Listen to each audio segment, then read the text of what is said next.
Muli po magandang araw. Ako pa rin po inyong kasama, Eli Saludar. Magandang hapon po.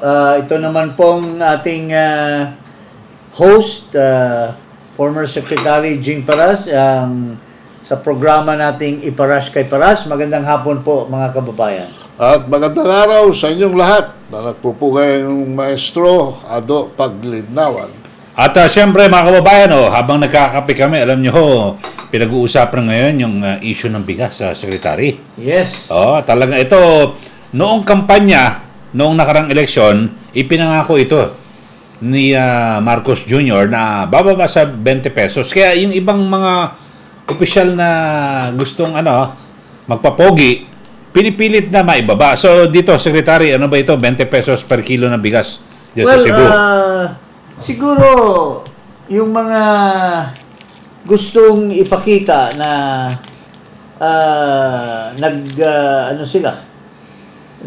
or sumusunod sila kay Marcos or nagsisip-sip sila kay Marcos na parang pagtakpan nila yung hindi na natutupad ni Marcos ay gumagawa sila ng mga paraan.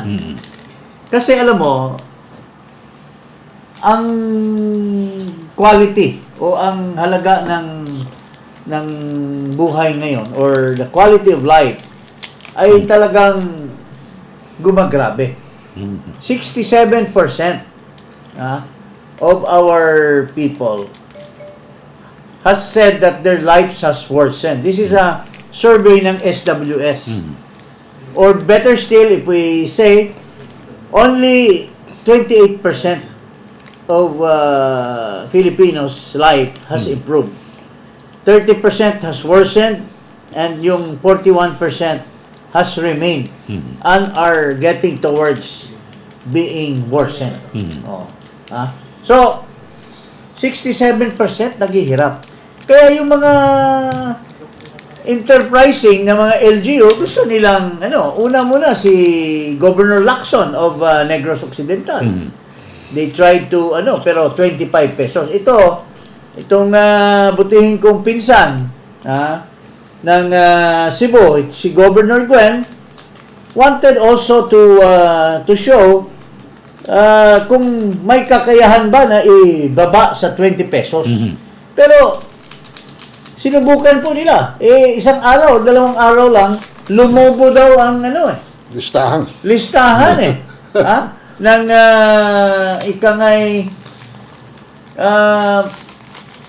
listahan ng gustong yung listahan ng mga mahihirap na gusto makabil. That just goes to show na talagang desperado ang taong bayan. And for almost 1.5 years na, or almost 1.5 years from the time that this guy by the name of Makoy has taken over the reins of power ng ating gobyerno, ay talagang bumulusok ng pababa ang quality ng buhay ng tao. Pero Secretary Jing, siguro kaya lumobo yun. Kasi yung mga mahihirap, hindi lang mga talagang, yung pati sa middle income earners, mga talagang nahihirapan yung mga may trabaho na pangkaraniwan. Alam mo, tumaas ng tumaas, hindi lang sa inflation, it's also mismanagement. Tumaas ng tumaas ang presyo. Hindi na agapan. Sa lahat ng kasi this is also accompanied by the increase in the price of fuel. Electricity. Lahat Tuhog-tuhog yan So, yan. Why? Kasi most of these services, utilities, are controlled by cronies. Siyempre, hindi naman yan matigas ang mga puso niyan Wala niyang pakialam na mabawasan yung kita nila. Gusto nila kita tataas pa ng tataas. Kaya pababa naman ng pababa ang kahirapan. So, lumalaki ang agwat ng mga mayaman at mahirap. Only during this time because sa panahon ni Duterte, even during the pandemic, talagang up to date ang Congress upon the prodding of the President na magpasa ng mga social amelioration bills into law. Kaya yun, mayroon tayong bayanihan 1, 2, 3. Kaya na-address ang kahirapan. Pero dito ngayon, tingnan mo. Naglabas nitong, ano ba ito? Stamp?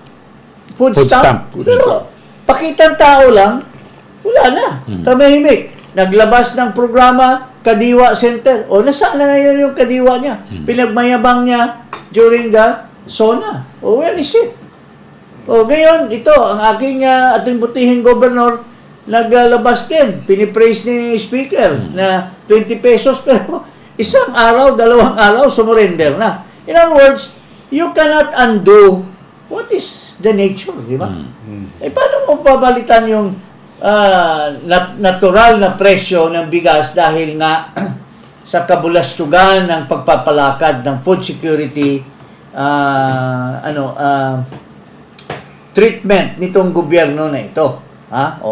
So, ito, more Pinoy say, life has gotten worse. Ito, galing sa SWS. Ito, ilabas natin yan. Okay, basahin po natin ito. Ito, ay po ito sa survey ito lang ng November SWS. 27. Ayan. About 1 in every 3 Filipinos said the quality of life worsened over the past year. 1 year lang past year. So, sa panahon na ni Marcos, ito The highest so far. The highest so far, Under the Marcos administration. Ito yung pinakahuling survey na sinagawa po ng Social Weather Station, so SWS. So, ito hindi na nagagalaw ng tangerine, ng ano ba itong yung nakakalikot na mga survey agency na yan? Okta? Itong SWS, Vicente ito. So, napakahirap ng buhay ng Pilipino. And at the back of it, or in tandem with it, is the happiness in Malacanang. Party dito, party doon. Biyahe doon. Biyahe dito, paputok ng mga fireworks and everything. So, ito yung nakikita natin nung bago na-depose yung Tsar of Russia. Na ang mga tao ay talagang hirap na hirap. This is a prelude to that kind of happening, mga kababayan, na sooner or later, puputok na ito. Malapit na lang. Ito nga, may sinasabi itong si Juan Nasaan yung puting buhok na general na sinasabi niyang may sinasabi niya magkukudita daw? Ito. Ito, may bago lang akong natanggap na A1 report, A1 information galing sa aking puting ahas. Yung insider from inside the AFP. Ayokong maging alarmista. I-share ko lang sa inyo. I hope na hindi ako ma-misunderstood na parang gusto kong mangyari ito. Kasi yung message na natanggap ko is may niluluto na kami. So, ano ang niluluto nitong Tagaloob? Okay po, ganito po ang sitwasyon. Ang mga active, hindi sila pwedeng magsalita. Kasi bawal. Kaya lang, hindi sila bulag. Hindi sila manhid. Nakikiramdam. Okay? Tapos,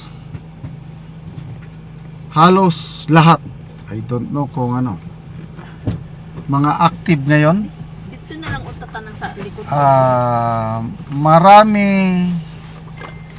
hindi lang active, pati kami, lalo na kaming mga retired. Maraming may malaking respeto, paghanga, utang na loob sa mga Duterte, lalo na si PRRD. Ngayon, itong nangyayari sa ating palibot na walang klarong direksyon ng gobyerno, lalo na itong issue ng impeachment at saka papasukin ang ICC. Nako, this is a very volatile issue, yung bang delikado. Okay. Ito, isang general. Ha? Dating general. In fact, he even claimed that he was a part of one of the Coditas during the time of Cory Aquino. He was then a young soldier. So, sabi niya, may niluluto na. Well, this goes hand in hand, Eli. Siyempre, pag ganyan secretary, yung sinasabi ni may brother, connect siya, may connect. May connect siya, kasi general ito. So, yung may mga mista yan, may mga ano yan. Siyempre, yung kung noon nasa active service siya, yung mga batang opisyal. So, in other na words, nakapwesto, what we're trying to say is that we're not encouraging anything. But we're just saying that pati ang mga sundalo, pati ang armed forces, siyempre, hindi alam ng mga matataas, pero Bronner even Yeah, said binanggit niya. binanggit niya. So, in other words, sinasabi ni yung spokesman na huminto na daw. But, according to this guy, si General, hindi daw. Tuloy-tuloy daw. At may niluluto na. But, alam mo, just like any kudita, will not ever be successful. Or any overthrow of government will not be successful if there is no support from the people. So, what are we doing now? Kayo sa gobyerno, anong ginagawa nyo? You are encouraging the people to form the mass organization to be the ingredient for any people power. Anong ginagawa nyo ngayon? Itong ICC, yung mga kriminal nilalabas nyo at ginagamit nyo ngayon na spokesman. O, tingnan mo itong dilema na ito. Nasaan yung sinasabi nitong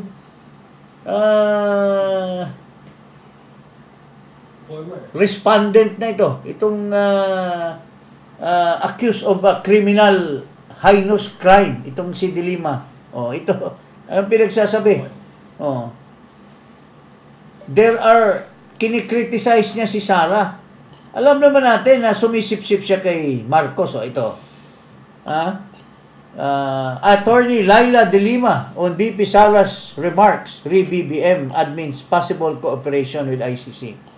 There are several things wrong with BP Sara's statement on the BBM administration's possible cooperation with the ICC in its investigation of the Duterte drug war, leaving a bad taste in the mouth of everyone concerned. O, ayan. Tapos na tayo dyan. Ano bang pinagsasabi nitong Dilima? Obvious na obvious. Gusto na kagad, kalalabas mo lang, hindi ka pa nga acquitted eh. Gusto mo na kagad na tumira sa mga Duterte. But pinapa-obvious mo na kasabwat mo si Bongbong Marcos sa pagpalabas mo sa kasi sip-sip ka kaagad kay BBM. Anong credibility mo, Dilima? Kung alam lang kung nalaman lang ng mga taong bayan pinaggagawa mo doon sa mga kabulastugan ng mga istorya tungkol sa mga personal na mga body baka masuka ang taong bayan, di ba? Ano masasabi mo? Well, definitely maraming facts on the ground that are overtaking events.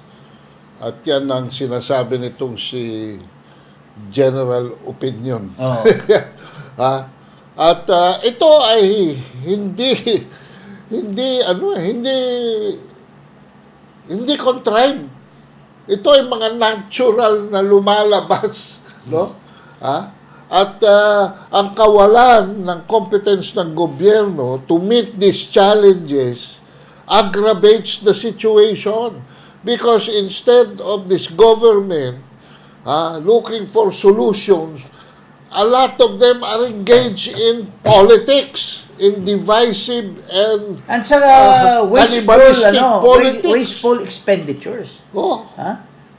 Unang-una, ito, tulad nitong dinidenounce ni Tulfo, itong Secretary of DNR. Spending so much money para lang mag-attend ng puro United Nations sponsored gathering. Hindi ba? If you've been to one, you've been to all. Wala ba bang diferensya ng mga isang United Nations event?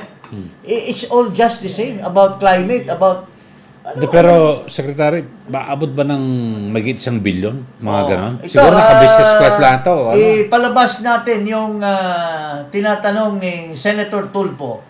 Itong si Secretary Yulo. Pinsan daw ito ng babae na umuumbog kay Marcos dyan sa Malacanang.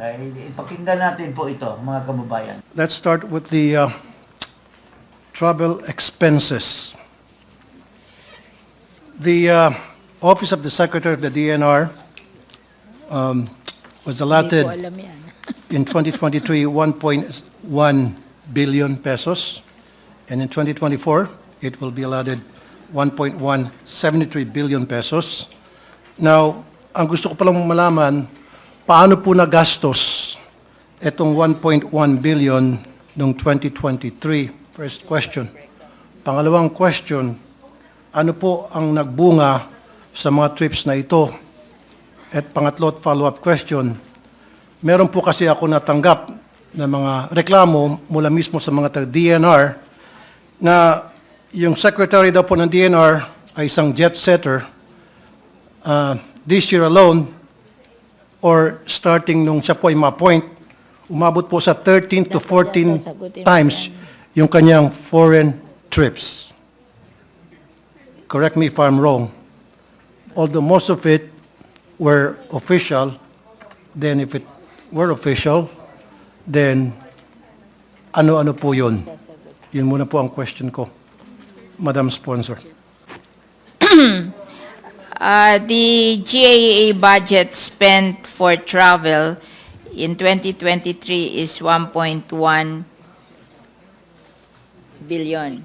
But it includes the travel of the Office of the Secretary, including 4 staff bureaus, namely the Biodiversity Management Bureau or BMB, Forest Management Bureau of FMB, the Land Management Bureau, and the Ecosystems Research and Management Bureau. It doesn't all fall under the Office of the Secretary. Okay, so ibig sabihin meron pong iba't ibang departamento din ang gumamit Yes. sa 1.1 billion. Oo. Okay, that's a good answer. Okay. Now, ang sunod ko pong katanungan, ano po yung pakinabang ng taong bayan doon po sa 13 to 14 foreign trips ni DNR Secretary Loizaga? Oh, ilan? Like I said, correct me if I'm wrong, kung tama ba yung binigay sa akin info, 13 to 14 trips. Although doon sa 13 to 14 trips, meron ka atang personal trips doon, so wag na natin i-consider yun, maybe 2 or 3. Oh, ilan But let's yung stick with the official trips. Ano po ang pakinabang ng taong bayan Ano yung doon sa mga foreign trips na madalas daw pong mangyari ikaw ang sumagot. compare po sa mga previous DNR secretary na hindi ho masyado nagbibiyay sa abroad, they prefer na magstay na lang dito at mag-ikot na lang po sa ground, mag-inspeksyon at tutukan po yung mga problema sa iba't ibang region. Can the DNR secretary, can we put her under oath if she says 5? We will suspend the rules if she's going to answer. You want... Kasi pag sinabi niyang 5, nope, I don't think nagkamali po yung mga source ko. Let's put her under oath na talagang panindigan niya na 5, ilan? 6, 5? 5. I don't think so.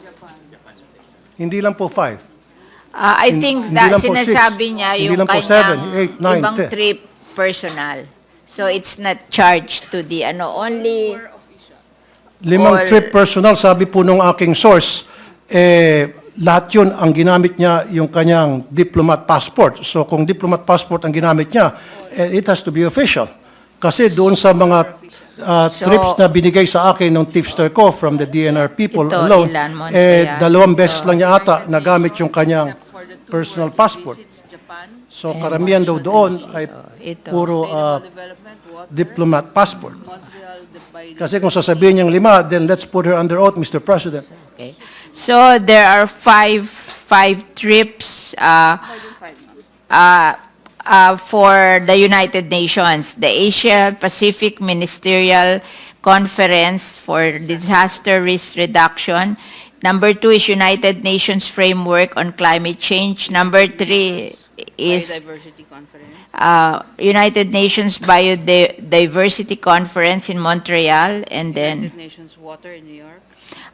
United Nations Water in New York, and United Nations Sustainable Development United Nations Sustainable Development where? in New York. In New York also, Then United Nations Sendai Framework. One more. Sendai Framework. Sendai Framework, UN in New York, Then Japan and Washington, D.C. Official. all Sendai Framework in New York, so that's 1, 2, 3, 4, 5, 6, and Japan and Washington DC, all official trip. How about yung trip niya sa Abu Dhabi and sa Dubai? That was recently po. Mr. President. Abu Dhabi and Dubai are both. Was it personal or official? Kasi yung sa Abu Dhabi and Dubai, sabi ng aking source sa DNR, ang ginamit po doon ay yung diplomat passport. Conference. So bakit hindi po binanggit yung Abu Dhabi and Dubai in the first place? So Recently lang daw eh. It's Kaya all in Abu all. Dhabi, Dubai, and So tama ba 13, 14 or less than 13, 14? Like I said, correct me if I'm wrong kasi yung information that was given to me yan po ay galing sa iba't ibang opisyal sa DNR. So meron sa kanila siguro medyo kumulang, meron sa kanila medyo sumobra. So tinitimbang ko ngayon kung ilan yung sasabihin nyo, papayag na ako. Basta't wag lang 6. For the information of the good sponsor, first time in history na meron tayong DNR secretary na almost every other month bumibiyahe sa abroad. I would Yan like po to yung add, ma'am, let me add. Yan po yung reklamo ng ilang mga taga-DNR mismo sa iba't ibang region na yung kanilang DNR secretary hindi po nila nakikita or bihira nila makita in person para mag-inspection, unlike the other DNR secretaries who goes to the ground para makausap sila at mag-inspeksyon. At yung DNR secretary daw nila ngayon, walang ginawa kundi puro forum lang daw sa mga hotels at mga video calls, video conference, at wala raw talaga pupunta sa ground. Yan po yung comment mismo, sumbong na galing sa mga taga-DNR. Mga kababayan, this is how this government of Marcos, alam mo, kanya-kanyang lustay ng pera eh. It would seem that Marcos is not even minding the store. Ito yung may-ari na yung mga tindera at mga tindero ay nakaw ng nakaw doon sa mga tindahan niya. Nilalagay sa wala siyang kaalam-alam na yung kanyang tindahan ay bankrupt na. This is the kind of management. Raiding the stocks. This is the kind of management. And tingnan mo, very clear, utal magsagot yung doon kay sa anong comment ni ginang Senator Yung madam, si yung na sponsor, overheard siya on saying, na hindi ko alam yan hindi ko alam yan tapos, nung... siya ang sponsor, siya ang nakakalam kung magkano ang budget, pero hindi ko alam yan na Para magulat siya. Inubos pala ninyo yung At saka ang sinasabi, kaya siguro galit ni yung mga kanyang opisyal, nagsusumbong, kasi inaagawan niya ng travel. Instead of sending these people to represent her, itong mga bureaus, mga USEC, Regional Director. kinukuha niya yung lahat na travel. It would seem na gustong-gusto niya talagang mag-apply sa gobyerno, maging DNR secretary, kasi ang daming travel palang nagugustuhan niya. Can you imagine, puro UN, tapos can you imagine, 3 beses babalik sa New York, at saka doon sa mga magagandang places, Abu Dhabi, Dubai, yun yung mga magagaling na mga lugar mag-i-enjoy ka doon and spending people's money. Now, this is not the only secretary. Ito, may sinasabi pa si yung kabulustugan ng gobyerno. Grabe ngayon ang drugs. May sinasabi pa si General Parlade. Nasaan yung sinasabi ni General Parlade na mayroong isang dating drug addict or drug user or drug lord na ngayon ay cabinet secretary. Maniwala ba kayo? Meron? Anong klaseng vetting process? Listen, let's listen. Let's listen to General Parlade. Drugs. Ito, ang nasa ilalim ng war on drugs dito sa Pilipinas natin ay mga matataas na politiko. Yung iba dyan, nawala na, nakakulong na yung iba namatay na. Yung iba nakalaya. Nakalaya. Ay, nako. Maniwala ka, meron pa nga dyan, secretary sa ngayon. Hindi ko napapangalanan. But pwede kayong mag-research. Can you imagine, isang secretary na dati na i-involve dito sa drugs. Yes, Ngayon, magiging secretary. I'm sorry, President BBM, pero alam nyo, dapat pag-isipan nating mabuti yung mga tao na ilalagay natin sa Sir Parlade, sir. War on drugs. But the thing with drugs, ay involved ang napakadaming politiko. Ayun. Involved ang napakadaming politiko. So, hindi natin alam kung sinong tinatamaan dito sa war on drugs na ito. Kaya yung campaign ni Presidente doon, yan ang ginagamit nila kunyari na isang motivation sa kanila para atakihin si President Duterte. But actually, ang dami na nga nating na-accomplish dyan sa war on drugs. But since si AFP, for instance, wala na rin human rights violations. Wala na. Since, I think, 7 or 8 years ago, wala nang nare-report na violation of human rights ang AFP. Ayan, tinitira nila yung ngayon yung ating ibang ahensya ng gobyerno na involved dito sa war on drugs. Ang bottom line nito, gusto nilang palabasin na hindi pwedeng palagpasin si Presidente Duterte dito sa kanyang dahil nasaktan niya ng gusto itong mga komunista nung siya ay nakaupo. Exactly. At ngayon, binabalikan nila si Presidente na ngayon wala na sa poder through this campaign ginagamit against yung war on drug ni Pangulong Presidente. Sinasabi ni General Parlade, if you remember, he's awarded general. Ito yung magaling doon sa since the peace talk had was suspended or was canceled already by President Duterte. Itong LCAC, which is supposed to be regionalized or localized peace talk between the local NDF members, NPA, and the government, and the soldiers, and the local government. So, very successful. Now, sinasabi niya, maliban dito sa masyadong malakas na mag-travel, Eli, 1.1 billion nilustay sa mayroon pa daw secretary na dating drug lord or Involved sa droga. Involved sa droga. Can you imagine? Sino kaya yun? Nakakalusot. Sooner or later we'll be able to reveal the name. Tapos mayroon pang isang nilagay, walang vetting process. Nagsisinungaling tungkol sa kanyang credential. Graduate daw siya, pinapakalandrakas niya sa mga anong mga dealings niya doon sa kanyang credential dito sa mga dealings niya abroad or nag-graduate siya sa UST. Tapos nung was confronted, hindi naman pala siya graduado. I mean, at least man lang maglagay ka ng secretary. The minimum requirement is a college graduate. Di ba? How can you have somebody who's not even a college graduate in the name of this guy by the name, Chu Laurel? Mayaman, siguro, malaking kinontribute nito sa kampanya. Oo. Mga kababayan. So, yun po, kaya nga sinasabi ng ating gobyerno, ng ating mga taong bayan, na hirap sila. Why? Because this government is really falling down for so much incompetence. Now, apart from that, itong si most traveled secretary, inapprove pa yung reclamation project. Inapprove. Dalawa. Basahin natin yan, saan yung ito? DNR clears 2 Pasay City reclamation projects. The Department of Environment and Natural Resources on Wednesday said 2 reclamation projects in Pasay City were cleared to resume operations after having complied with the requirements of the agency. Ano bang requirements yan? Unang-una, that's against the environment. So, paano mo aaprobahan yung Even the American embassy has opposed it. Huh?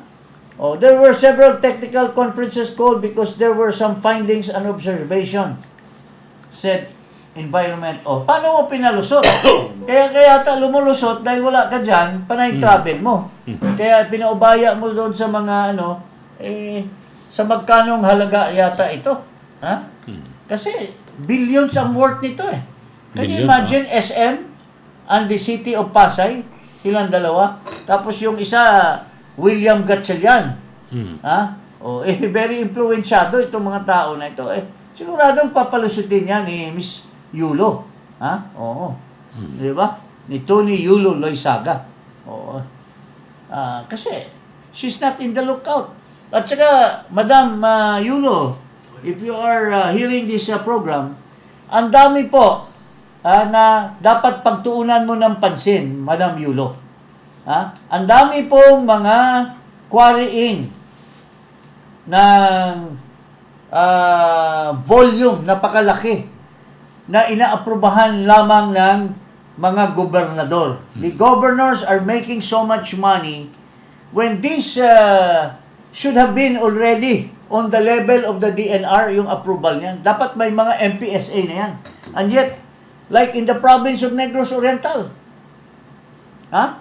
doon sa district ko, sa municipality of Ayungin, mayroon dang isang Chinese businessman na yung kanyang quarry is only approved by the provincial government, but when you inspect it, dapat yan ay kailangan ng license na dapat ng DNR, pare. And yet they're operating and if I remember, yung kaibigan ko dyan na magaling na mayor, pinapatay. He was murdered in the middle of the night by a death squad. Pinatay sa harap ng asawa niya. Hanggang ngayon, di pa na-solve. And there are rumors, allegations, na kasi kalaban ito because he was opposing this mining operation, which are just merely approved by the provincial government. When it should have been approved by the Department of Natural Resources. At kasabwat daw ito yung regional director nito. This Chinese guy, there are rumors na yung dating commander dyan ng PNP ay nagkaroon ng suhulan para ipapatay di umano itong mayor dyan sa bayan ng Ayungin because the mayor was opposing this violation of this quarrying. So, sana, kung marinig mo ito, Madam Yulo, there are already so many questions by Senator Tulfo about your travel. I think you should pay a visit to the municipality of Ayungin in Negros Oriental at inspeksyonin mo yung quarrying dyan kung dapat ba provincial government yan or dapat ba that should have been stopped by the DNR because it is the DNR that should regulate that through an MPSA issuance. And maybe you can even question the ECC. If it's valid ba yung ECC na pinagbasihan yan ng mining operations na yan. So, mga kababayan, hindi na pagpatuunan ng pansin. This is not the only place, Ayungin. There are so many places like that na pinagkikitaan ng mga gobernador, mga kababayan, ng mga kasi it's the governor that issues this quarrying permit, pero lumalabis na, Eli. Instead na a certain portion lang, kasi limited lang yung at least, nasa kasi 5 hectares lang 5 hectares, di ba? 5 hectares pababa. Ito, alam ko, sobra-sobra lang. Mga 50 hectares na itong ino-operate dito. And they're making so much money that's why there's an allegation that they maybe afford to pay to kill whoever is objecting. Di umano, mga kababayan. Yan. Mrs. Loizaga, Yun ang pagtuunan mo ng pansin, hindi sa New York, sa Abu Dhabi, sa Dubai, kung sa pa, sa Egypt, or kung saan ka nagpupunta. Papuntahin mo yung, if it is necessary, you have your directors. You're set to go. Bakit ito inaangkin lahat na travel? Kaya nga galit yung mga iba, sinusumbong ka ngayon dahil inaagawan mo sila ng travel. Oo. Now, ito pa. Mabuti na lang. Natauhan itong presidente natin ngayon, si McCoy. Hindi na nagbiyahe. Babiyahe na naman sana sa Dubai, dito sa climate, ano ba ito? COP28. COP28. Natauhan yata at na-konsensya. Ngayon, hindi pa rin may rason pa rin siya hindi magta-travel dahil daw pagtuunan niya ng pansin yung mga hostage na mga Pilipino.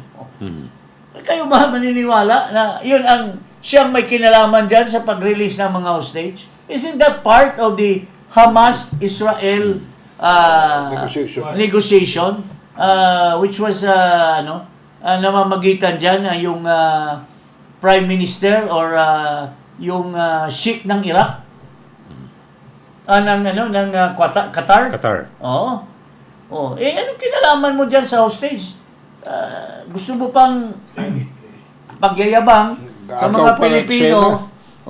Ang pagtuunan mo ng pansin, dapat ma-release na yung mga cheque na matagal nang nininegotiate sa panahon ni Duterte na mabayaran yung 10,000 at least workers na hindi nabigyan ng sweldo.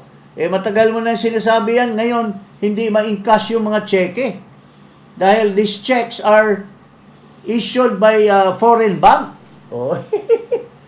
So, yan ang pagtuunan mo, hindi yung pinagyayabang mo, Marcos, na ikaw ang may kinalaman dyan sa release ng hostages dyan sa Red Sea. Ano ba? Ano masasabi niyo dyan, pare? Kado. Well, seems to be everything is being pulled from all directions except Malacanang. A total lack of control. No? And wala accountability. At nakaroon lang ng transparency dahil nabubulgar pagka may hearing na ganyan. But walang strategic missioning. Basta na lang sumusulpot yung mga gastos. No? Walang correlation to one another. At ang masama nito, sobrang gastos ng gobyerno. And yet, kawawa na naman ang taong bayan dahil itong si Joke na